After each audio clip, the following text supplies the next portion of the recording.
करेंगे। इसके बारे में बात करेंगे यहाँ पर, बालू का स्तूप मुक्त जो क्षेत्र है, यानी जहाँ पर बालू का स्तूप नहीं है, उनके बारे में बात करेंगे। बालू का स्तूप मुक्त क्षेत्र कौन कौन से हैं? स्तूप मुक्त क्षेत्र ये यहाँ पर रेतीले शुष्क मैदान के पूर्वी भाग में ये पाए जाते हैं। राजस्थान के हम देखें, दो भाग हैं, अर्ध शुष्क जो भाग है, शुष्क भाग के बालू का स्तूप क्षेत्र, और पश्चिमी राजस्थान के रेतीले मैदान का यहाँ पर क्या है, 41.5% क्षेत्र है बालू का स्तूप मुक्त है। यानी कि पश्चिमी राजस्थान का हम देखते हैं, पश्चिमी राजस्थान वाला कौन सा पार्ट हो जाएगा, ये वाला पार्ट यहाँ पर पश्चिमी राजस्थान हो जाएगा। ये पार्ट है पश्चिमी राजस्थान। इसमें अगर हम रेतीले मैदान की बात करें तो 41.5% है, ये स्तूप मुक्त है। तो इन क्षेत्रों में कौन कौन से आ जाते हैं? मुख्य रूप से जैसलमेर आता है। जैसलमेर के अलावा यहाँ पर, जैसे ये जैसलमेर है, जैसलमेर के अलावा यहाँ पर बाड़मेर आ जाता है। बाड़मेर का चट्टानी प्रदेश भी कहते हैं, यानी इन क्षेत्रों को हम जैसलमेर या बाड़मेर का चट्टानी प्रदेश कहते हैं। और यह क्षेत्र है परतदार चट्टानों से ढका होता है। तो ये परतदार जो चट्टान है वो कब की है? ये टर्शियरी काल की चट्टानें हैं। जो परतदार यहाँ पर चट्टानें पाई जाती हैं वो टर्शियरी काल की चट्टानें हैं। टर्शियरी काल। अब टर्शियरी कालीन चट्टानों में तेल व गैस के भंडार यहाँ पर पाए जाते हैं, इसलिए बाड़मेर को यहाँ पर गुड़ामलानी और बायतू क्षेत्र है जहाँ पर तेल के भंडार पाए जाते हैं। तो बाड़मेर में कौन सी जगह है? एक है गुड़ामलानी और एक बायतू। गुड़ामलानी और एक ही बाड़मेर में है यहाँ पर बायतू जगह। इन दोनों जगहों पर और जैसलमेर में भी यहाँ पर तेल और गैस के भंडार होना यहाँ पर किसकी वजह से पाया जाता है? ये टर्शियरी काल की जो चट्टानें हैं इनकी वजह से यहाँ पर तेल और गैस के भंडार पाए जाते हैं। अब हम बात करें यहाँ पर, जैसे अकाल गांव क्या है, ये जैसलमेर में 18 करोड़ वर्ष पुराने अकाल वुड फॉसिल पार्क यहाँ पर मिलते हैं। अकाल, और यहाँ पर किसके पार्क मिलते हैं? फॉसिल्स के पार्क यहाँ पर मिलते हैं। 18 करोड़ वर्ष पुराने मिलते हैं, ये फॉसिल्स के पार्क यहाँ पर मिलते हैं। अब बात करते हैं खड़ीन की। खड़ीन क्या होता है? तो जैसे खड़ीन है, ये जैसलमेर में प्लाया झीलों के लिए उपयोग किया जाता है। ये शब्द खड़ीन जैसलमेर में इस तरीके से बढ़ जो झीलें होती हैं उन पर खड़ीन शब्द, क्योंकि नम क्षेत्रों को यहाँ पर जैसलमेर में क्या कहा जाता है? खड़ीन कहा जाता है। दूसरा होता है बेरी। बेरी क्या होता है? खड़ीन के आसपास रिसने वाले जल को पुनः उपयोग के लिए बने जो कुएं हैं, जैसे खड़ीन का पानी है रिसता है, तो इसके जल का उपयोग वापस लेने के लिए जो कुएं बने हुए होते हैं उन कुओं को यहाँ पर कहा, खड़ीन या फिर नाड़ी के आसपास रिसने वाले जल का पुनः उपयोग के लिए बने कुओं को बेरी कहते हैं। और एक होता है तट, रान या मरहो। तट, रान, मरहो क्या होता है? तट, रान और मरहो। तो यहाँ पर हम बात करें कि बालू का स्तूपों के बीच में अस्थायी झीलें होती हैं, जैसे बहुत सारे बालू का स्तूप है, इस तरीके से बालू का स्तूप है, उनके बीच में क्या होती है? अस्थायी झील होती है। तो बालू का स्तूपों के बीच में अस्थायी झील, इन झीलों के प्रकार में क्या है? जैसे कनौड़ जाखरी आ जाता है, बरमसर पोखरण जैसलमेर के अंदर है, थोप बाड़मेर के अंदर है, बाप है जोधपुर के अंदर है, ताल छापर है चूरू के अंदर है। तो यहाँ पर ये झीलें हैं पाई जाती हैं, रन, टाट और मारो। अब बात करते हैं डांड की। डांड क्या होता है? डांड, ये डांड की बात करें तो मरुस्थलीय क्षेत्र में जो लवणीय झीलों को यहाँ पर डांड कहते हैं। जो भी यहाँ पर लवणीय झीलें पाई जाती हैं उनको क्या बोला जाता है? डांड बोला जाता है। फिर बात कर, तल्ली क्या होता है? बालिका स्तूपों की जो निम्न भूमि को यहाँ पर तल्ली कहा जाता है, यानी पक्की मिट्टी का तल होता है। ये बालू का स्तूप है हमारे पास में ये, और इन बालू का स्तूपों की निम्न जो मिट्टी होती है, नीचे की मिट्टी जो तली होती है का तल जो होता है, जैसे ये बालू का स्तूप है, नीचे की मिट्टी यहाँ पर कहलाएगी निम्न मिट्टी को तली कहते हैं। फिर उर्मिका की बात करें, उर्मिका क्या होता है? और उर्मिका बालू का स्तूपों पर लहरदार छोटी छोटी परतों को यहाँ पर उर्मिका कहा जाता है। जैसे बालू का स्तूपों में इस तरीके की परतें होती हैं,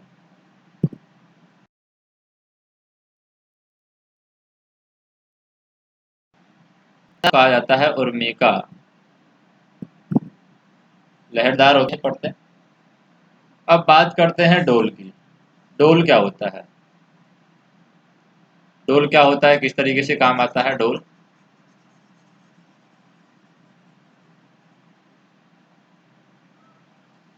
तो हम बात करें किसकी? डोल की हम बात करें। डोल लंबाई में जो स्थित बालू का स्तूपों को स्थानीय भाषा में हम क्या कहते हैं? डोल कहते हैं। जैसे लंबाई में जो बालू का स्तूप होते हैं, इस तरीके से बालू का स्तूप होंगे, तो लंबाई वाले बालू का स्तूप की लंबाई होती है। अब डोल के बाद में आता है एक नैरवा। नैरवा क्या होते हैं?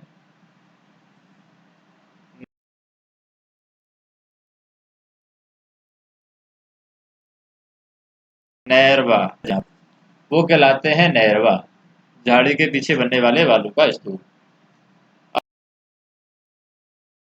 अब बात करते हैं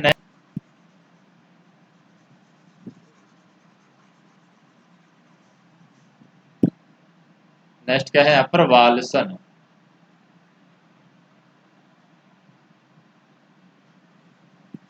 तो वालसन की बात करें तो जैसे हमारे पास में क्या है, ये पर्वत है और ये चट्टान है। पर्वत और ये क्या है हमारे पास में? चट्टान। तो पर्वत और चट्टानों के बीच में क्या होती है? एक जगह होती है पर्वत और चट्टानों के बीच में, जैसे ये जगह है, यहाँ पर क्या होती है? पर्वत और चट्टान के बीच में क्या है? झील है। तो ये कहलाते हैं हमारे बालसन।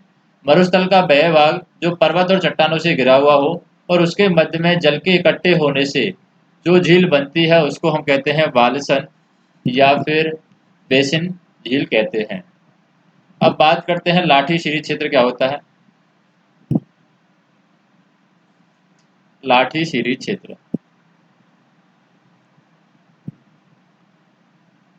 लाठी सीरीज क्षेत्र।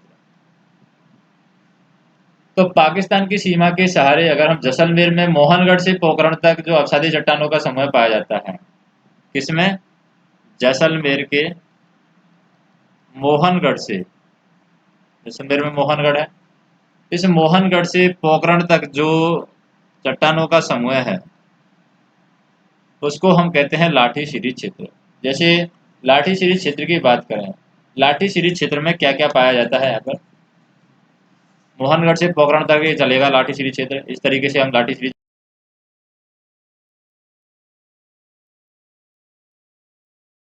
बना देते हैं। तो लाठी सीरीज क्षेत्र में पहले तो भूगर्भीय खनिज पट्टी होती है। लाठी सीरीज होता है ऊपर ही ऊपर। लाठी सीरीज क्षेत्र के नीचे क्या होता है? भूगर्भिक,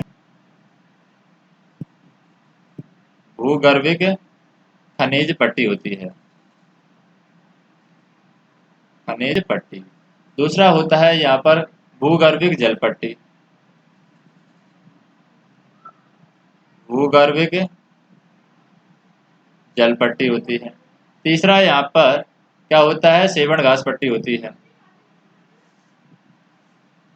सेवण घास पट्टी।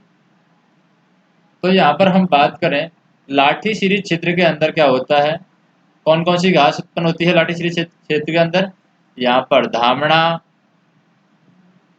करड़ी, धामड़ा, करड़ी, तरड़गम और सेवण नामक स्वादिष्ट और पौष्टिक घास यहाँ पर उत्पन्न होती है। सेवण भी घास यहाँ पर उत्पन्न होती है। धामड़ा सेवण जो घास होती है इसको गोडावन की प्रजनन स्थली भी कहते हैं हम। सेवण घास की जो पट्टी है इसको क्या कहते हैं? गोडावन की प्रजनन स्थली, यानी गोडावन यहाँ पर प्रजनन करते हैं। अब बात करते हैं परंपरागत जल संरक्षण की विधियां क्या क्या हैं, जो हम जल संरक्षण में काम में लेते हैं। परंपरागत जो जल संरक्षण की विधियां मानी जाती है वो कौन कौन सी हैं? जल संरक्षण की विधियां, तो जल संरक्षण की विधियों में सबसे पहले आ जाता है यहाँ पर नाड़ी। क्या आ जाता है? नाड़ी। नाड़ी क्या होता है? पश्चिमी राजस्थान के प्रत्येक गांव में जल सिंचित करने के लिए पोखर का हम क्या करते हैं? निर्माण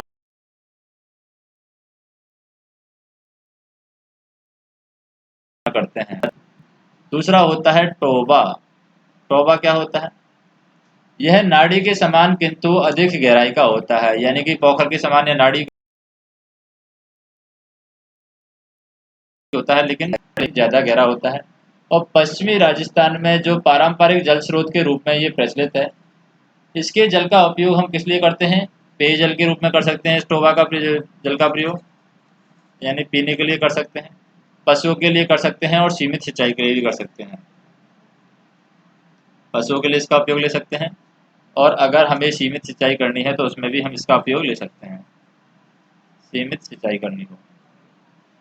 नेक्स्ट हम देखते हैं, जैसे क्या है? वावड़ी। वावड़ी क्या होता है? वावड़ी, तो बावड़ी है राजस्थान में, बावड़ियों के निर्माण की परंपरा यहाँ पर रही है। सीढ़ीदार जो बड़े कुएं होते हैं उनको हम कहते हैं बावड़ी। सीढ़ीदार वृद्ध कुआं, वो क्या होता है? सीढ़ीदार वृद्ध कुआं बावड़ी होता है। और इसमें वर्षा के जल के अतिरिक्त यहाँ पर भूमिगत जल का स्रोत भी यहाँ पर होता है, यानी भूमिगत जल भी होता है और वर्षा का जल भी यहाँ पर होता है। फिर बात करते हैं खड़ीन। खड़ीन क्या होता है? खड़ीन, तो खड़ीन यहाँ पर जल संरक्षण की परंपरागत विधि है जो तकनीकी दृष्टि से बहुत उत्तम मानी जाती है। खड़ीन, और जैसलमेर में इसका निर्माण किसने किया था? पालीवाल ब्राह्मणों के द्वारा इस खड़ीन का निर्माण करवाया गया था। आज भी इस क्षेत्र में लगभग जैसलमेर वाले क्षेत्र में हम देखें 500 के आसपास खड़ीन है। खड़ीन मिट्टी का बांधनुमा अस्थायी तालाब होता है जिसे ढाल वाली भूमि के नीचे बनाया जाता है। यहाँ पर दो तरफ पाल उठा करके तीसरी ओर पत्थर की दीवार यहाँ पर बनाई जाती है। दो तरफ हम पहाड़ करते हैं। तीसरा, हम खड़ीन के अलावा एक पॉइंट आता है यहाँ पर टाका, कुंडी या कुंड। कौन सा पॉइंट आता है? टाका, कुंडी या फिर हम उसको बोल सकते हैं कुंड। ये क्या होता है? यह भी वर्षा के जल को संग्रह करने का साधन है। टाका, कुंडी या कुंड, इसमें भी हम वर्षा के जल को संग्रह करते हैं। इसका प्रचलन कहाँ होता है? मरुस्थलीय क्षेत्रों में इसका प्रचलन होता है, टाका, कुंडी या कुंड का। टाका या कुंडी या कुंड का निर्माण हम कैसे लिए करते हैं? पेयजल के लिए करते हैं इसका निर्माण। किसके लिए करते हैं? पेयजल के लिए। अब बात करते हैं कुएं। कुएं क्या होता है? कुएं जो है पश्चिमी राजस्थान में कुएं बनाने की परंपरा है। उनमें बेरी भी हम इनको कहते हैं, कभी कभी कभी कुएं को क्या बोलते हैं? बेरी भी बोलते हैं। इसका निर्माण है तालाब के पास ही किया जाता है, जिससे इसके रिसाव का पानी है कुएं के अंदर आ जाता है और यह 10 से 12 मीटर गहरी होती है। गहराई की बात करें तो इतनी गहरी होती है। तालाब के आसपास बना देते हैं इसको, ताकि जो तालाब का रिसाव के द्वारा ये बढ़ जाती है। सुरक्षा के लिए इनको ढक दिया जाता है। और इन कुइयों का प्रचलन कहाँ पर है ज़्यादातर? बीकानेर वाले इलाके में इनका ज़्यादा प्रचलन है और जैसलमेर वाले इलाके में भी इनका प्रचलन है। अब बात करते हैं, तीसरा जो पार्ट आता है वो आता है राजस्थान का बागर, यानी अर्ध शुष्क मैदान। तो अर्ध शुष्क मैदान है यहाँ पर, उसकी बात करते हैं। राजस्थान का बागर, जिसको हम बोलते हैं अर्ध शुष्क मैदान। अर्ध शुष्क मैदान हम इसको बोलते हैं। तो अर्धशुष्क मैदान की हम, जैसे हमारा ये राजस्थान है, अब इस राजस्थान में हम देखेंगे कि पहला तो घग्गर के मैदान है, वो कहाँ पर पाए जाएंगे? ऊपर की साइड, यानी कि उत्तर राजस्थान में पाए जाएंगे। यहाँ पर होंगे हमारे घग्गर के मैदान, घग्गर मैदान। नीचे हम बात करें, जैसे कि सिरोही वाला एरिया है, यहाँ पर ये वाला पार्ट होगा शेखावटी प्रदेश, शेखावटी प्रदेश, शेखावटी प्रदेश। और नीचे हम बात करें यहाँ पर नागौर के अंदर, ये नागौर के अंदर वो जो भूमि है ऊंची वाली, ये कहलाएगी नागौरी उच्च भूमि। और इसके इधर वाला पार्ट है यहाँ पर लोनी वैसिन और ये बोलेंगे नागौरी उच्च भूमि, इसको बोला जाएगा। तो बात करते हैं हम घग्गर मैदान की। घग्गर मैदान क्या होते हैं और किस तरीके से घग्गर मैदान है काम में ले जाते हैं, यानी घग्गर मैदानों में क्या फायदा है घग्गर मैदान से? हनुमानगढ़ और गंगानगर वाले एरिया में पाए जाते हैं। तो इस मैदान का निर्माण है यहाँ पर वैदिक, सरस्वती, चौतांग नदियों के द्वारा लाई गई जलोढ़ मिट्टी के द्वारा यहाँ पर होता है घग्गर मैदान का निर्माण। इसकी वजह से होता है, कुछ नदियाँ यहाँ पर मिट्टियाँ लाती हैं, जलोढ़ मिट्टी। घग्गर नदी है, इसको हम सतलज नदी बोल सकते हैं, या वैदिक, वैदिक सरस्वती,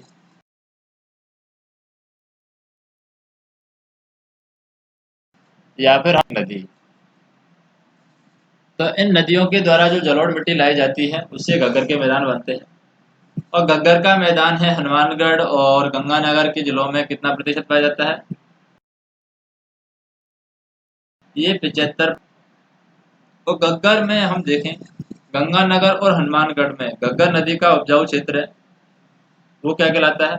घग्गर नदी का जो उपजाऊ क्षेत्र है यहाँ पर कहलाता है वग्गी, जो भी घग्गर नदी का उपजाऊ क्षेत्र है। और सरस्वती का अवशेष माना जाता है घग्गर नदी को, किंतु वर्षा काल में बाढ़ का पानी है हनुमानगढ़ जिले को क्या कर देता है? जलमग्न कर देता है। तो इस नदी के पार्ट को हनुमानगढ़ के पास हम क्या कहते हैं? जो घग्गर नदी का पार्ट है हनुमानगढ़ के पास, इसको नाली कहते हैं। यानी कि हम, नदी का पार्ट क्या होता है? नदी का तल। तो नदी का तल है हनुमानगढ़ के पास, नाली कहलाता है। और इस नाली का जो विस्तार है वो कहाँ कहाँ पर है? तो इस नाली के विस्तार की बात करें तो ये नाली का विस्तार हनुमानगढ़, हनुमानगढ़ के बाद में अनूपगढ़ होते हुए पाकिस्तान तक बना हुआ है, अनूपगढ़ और पाकिस्तान तक। अब बात करें हम, जैसे शेखावटी प्रदेश की बात करते हैं। अब यहीं पर आ जाता है दूसरा शेखावटी प्रदेश, सीकर वाला एरिया यहाँ पर शेखावटी प्रदेश के अंदर आएगा।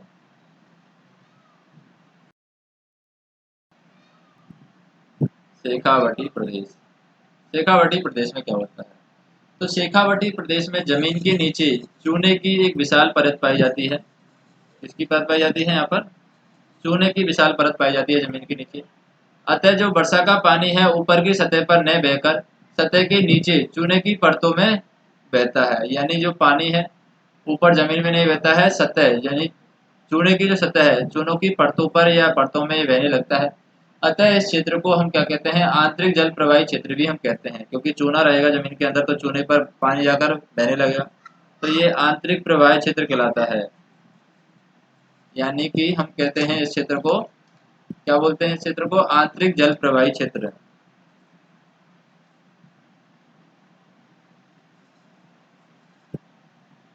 आंतरिक जल प्रवाही क्षेत्र इसको बोला जाता है। और यहाँ पर हम बात करें, राजस्थान की उत्तर पूर्वी सीमा तक लूनी नदी के बेसिन में उत्तर में शेखावटी प्रदेश है, जिसके अंतर्गत हम चूरू, सीकर, नागौरी का उच्च भाग सम्मिलित करते हैं। और इस प्रदेश की जो पूर्वी सीमा है वो अरावली श्रेणी के द्वारा यहाँ पर अंकित है। यानी जो पूर्वी सीमा है उसमें अरावली पर्वत श्रेणी आ जाएगी यहाँ पर, जो भी शेखावटी प्रदेश है। और उत्तरी सीमा में हमारे घग्गर के मैदान आ जाते हैं। और पश्चिमी सीमा में यहाँ पर संवर्षा रेखा आ जाती है। तो यहाँ पर ज्यादातर हम देखें बरखान प्रकार के स्तूप, यानी अर्धचंद्राकार जो होते हैं बरखान के स्तूप हमें मिलते हैं। कहाँ पर? जो सम रेखा है, जो 25 सेंटीमीटर की यहाँ पर वर्षा रेखा है, वहाँ पर बरखान स्तूप ज्यादातर पाए जाते हैं। फिर शेखावाटी क्षेत्र में ही बात आते हैं जोहड़े। जोहड़े क्या होते हैं? जोहड़े तो शेखावाटी क्षेत्र में पानी के कच्चे कुएं खोदे जाते हैं, जिन्हें स्थानीय भाषा में क्या कहते हैं? जोहड़ या फिर नाड़ा कहते हैं। क्या खोले जाते हैं? पानी के कच्चे कुएं यहाँ पर खोले जाते हैं। पानी के कच्चे कुएं,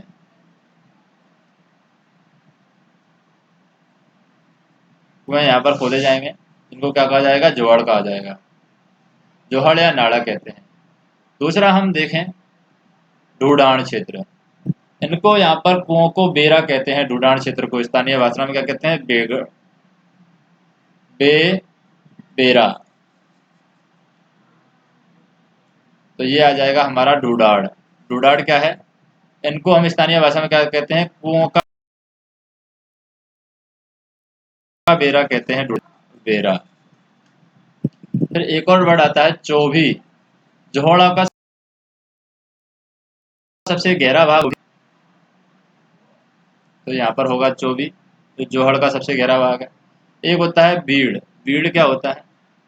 तो शेखावाटी क्षेत्र में जो पाए जाने वाले घास के मैदान हैं, उनको स्थानीय भाषा में हम बीड़ कहते हैं। क्या होते हैं ये? फिर एक होता है बीड़ के बाद में वीड़ा। वीड़ा क्या होता है? ढूंढान क्षेत्र में इस घास के मैदान को स्थानीय भाषा में क्या कहते हैं? वीड़ा कहते हैं। घास के स्थानीय भाषा में वीड़ा कहा जाता है। एक और वर्ड आता है यहाँ पर खादर। खादर क्या होता है? खादर की बात करें, यह क्षेत्र जहाँ नदियां प्रतिवर्ष बहती हैं, अपने साथ उपजाऊ मिट्टी बहाकर लाती है। तो उपजाऊ मिट्टी जो नदियां बहाकर लाती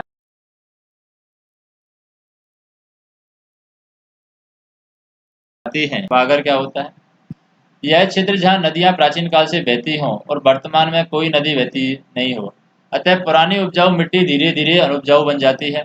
और सामान्यतः भाषा में अनुपजाई इस मिट्टी के दौरान को बागर कहते हैं, यानी कि जो पहले मिट्टी थी, पुरानी मिट्टी, वो उपजाऊ थी।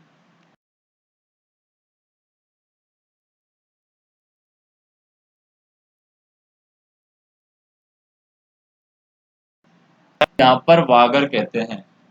और बांका और शेखावाटी और नागौरी का मिला क्षेत्र यहाँ पर क्या कहलाता है? वांगड़ कहलाता है। वांगड़ क्या होता है? वांगड़, इसमें दो क्षेत्र मिल जाते हैं, शेखावाटी प्लस नागौरी। शेखावाटी प्लस नागौर का क्षेत्र यहाँ पर मिल जाता है वागड़।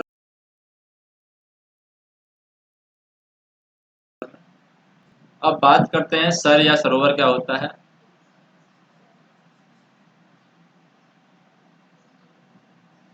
सर या फिर सरोवर।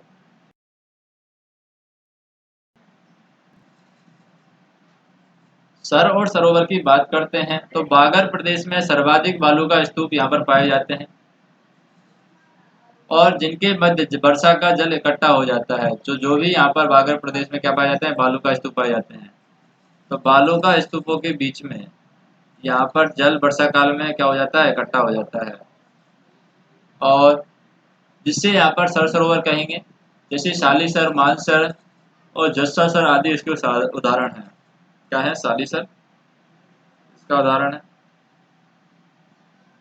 मानसर इसका उदाहरण है, और जसूसा सर इसका उदाहरण है। जसूसा सर इसका उदाहरण है। फिर बात करते हैं रोही। रोही क्या होता है? अरावली पर्वत श्रृंखला की पश्चिम के अरावल से उतरती हुई उपजाऊ हरी पट्टियों को यहाँ पर रोही के नाम से जाना जाता है। तो अरावली पर्वत श्रृंखला के अंदर हम क्या करते हैं? अरावली से उतरती हुई उपजाऊ हरी पट्टियां, अरावली से जो यहाँ पर क्या बोलती हैं? पट्टियां उतरती हैं, उपजाऊ हरी पट्टियां, वो कहलाती हैं रोही। अब बात करते हैं लूनी बेसिन की। क्या होता है लूनी बेसिन?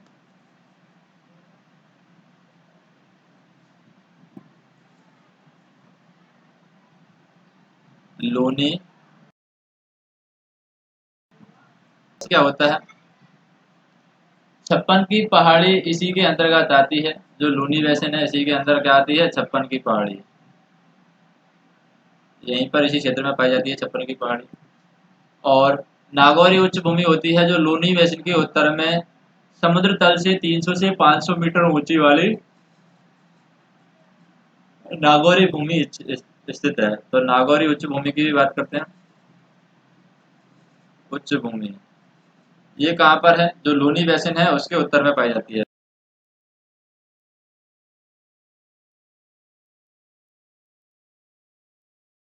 लूनी बेसिन की। और समुद्र तल से ये 300 से 500 मीटर की ऊंचाई पर ही होती है। समुद्र तल से कितनी ऊंचाई पर होती है? 300 से 500 मीटर की ऊंचाई पर ये होती है। और यहाँ पर प्रोफेसर एच.एस. शर्मा के अनुसार इन झीलों को कुछ लेखकों ने यहाँ पर तैथिस सागर का अवशिष्ट भाग भी बताया है, जो यहाँ पर लूनी नदी है। तो लूनी नदी बनती है उनको तैथिस सागर के अवशिष्ट भाग बताया गया है। तैथिस सागर से उनका कनेक्शन बताया गया है, प्रोफेसर एच.एस. शर्मा ने बताया है, जो एक गलत तथ्य है क्योंकि झीलें क्या है? तैथिस सागर का अवशेष नहीं है, क्योंकि समुद्र तल में मैग्नीशियम होता है जबकि इन झीलों के पानी में इस तत्व की कमी है। तो यहाँ पर समुद्र तल में क्या होता है? मैग्नीशियम।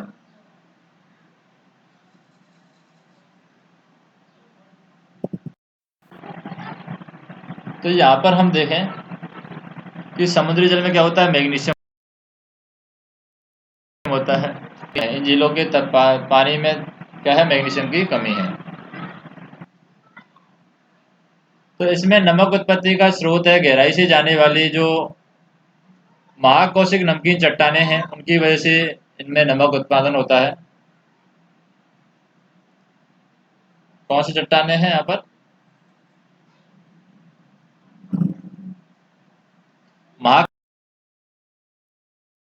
महाकाष्टिक नमकीन चट्टान है। माई काशिक माई काशिष्ट नमकीन नीचे भूगर्भ में नमकीन चट्टानें, जिनकी वजह से ये झीलों का पानी है नमक उत्पादन के लिए उपयोग में किया जाता है।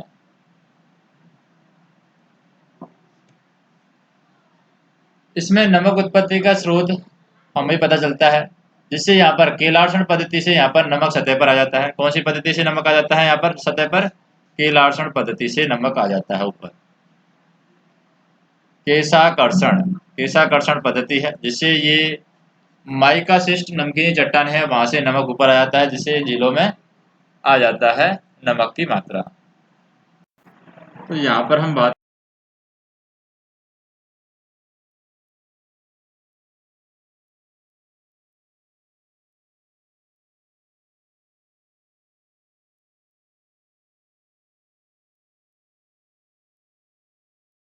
और माइकाकर्षण की वजह से ये ऊपर आता है, और उसके बाद केशाकर्षण की वजह से ऊपर आने के बाद ये बाष्पीकरण से सोडियम क्लोराइड बनता है।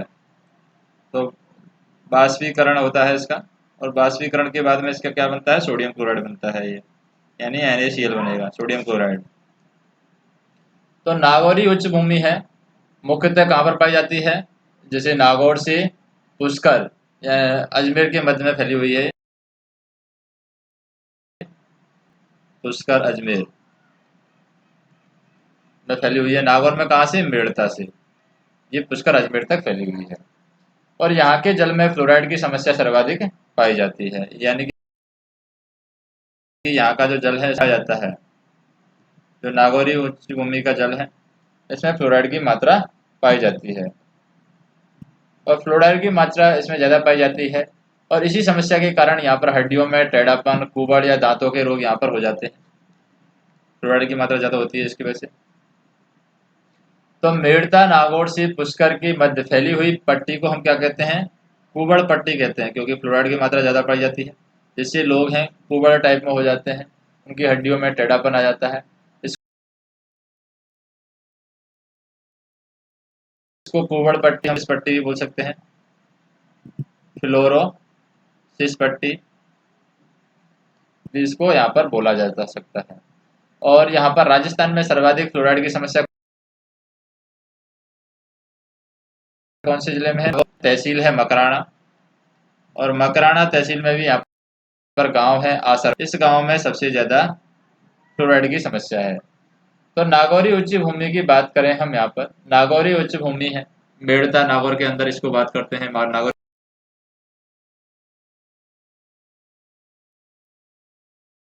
यहाँ पर हमारी नागौरी भूमि है। नागौर वाला क्षेत्र हम देख लेते हैं, ये नागौरी भूमि है। इसमें अजमेर का कुछ पार्ट भी आ जाएगा, ये वाला पार्ट, ये नागौरी भूमि है। तो इस नागौरी भूमि में फ्लोराइड की समस्या सर्वाधिक नागौर के आसरवा गांव मकराना तहसील के अंदर है। और नागौरी उच्च भूमि को हम क्या बोलते हैं? कुबड़ पट्टी भी बोलते हैं, पट्टी या फ्लोरोसिस पट्टी। तो राज्य में पड़ने वाले प्रमुख अकाल जो हैं, कौन कौन से राज्य में प्रमुख अकाल पड़े हैं उनकी हम बात करें तो कौन कौन से अकाल पड़े हैं? एक तो राज्य में अन्न का अकाल पड़ा है। कौन सा अकाल पड़ा है? अन्न का अकाल राज्य में पड़ा है। दूसरा, यहाँ पर चारे का अकाल पड़ा है, चारे का अकाल। और तीसरा राज्य में पड़ा है, वो पड़ा है त्रिकाल, तो ये भी अकाल का नाम है। तो राज्य में बीकानेर, जैसलमेर, बाड़मेर 3 जिले हैं अकाल से सबसे ज्यादा प्रभावित हुए हैं। कर्नल जेम्स टॉड ने अकाल व सूखे की समस्या को यहाँ पर क्या नाम दिया है? प्राकृतिक रोग, यानी प्राकृतिक रोग की यहाँ पर संज्ञा दी है, जो अकाल पड़ता है उसको। और यहाँ पर फाय सागर और राजसमंद झील का निर्माण है, अकाल राहत कार्यों के दौरान करवाया गया था। किसका निर्माण? फाय सागर, और एक संबंध झील है, फाय सागर है, और एक है राजसमंद झील। झील, इन दोनों का निर्माण किसके द्वारा करवाया गया है? यहाँ पर अकाल राहत कार्यों के लिए करवाया गया था। और 3 कुरियों 8वां काल, यानी राज्य में हर तीसरे साल छोटा अकाल पड़ता है, और हर 8वें साल यहाँ पर बड़ा छोटा अकाल पड़ता है, और 8 साल में एक बार यहाँ पर बड़ा अकाल पड़ता है राज्य के अंदर। अब इसमें हम बात करें, जैसे अकालों की बात करें, राज्य के प्रमुख अकाल कौन कौन से पड़े हैं राज्य में? पहले पड़ा है चालीसा का अकाल 1783।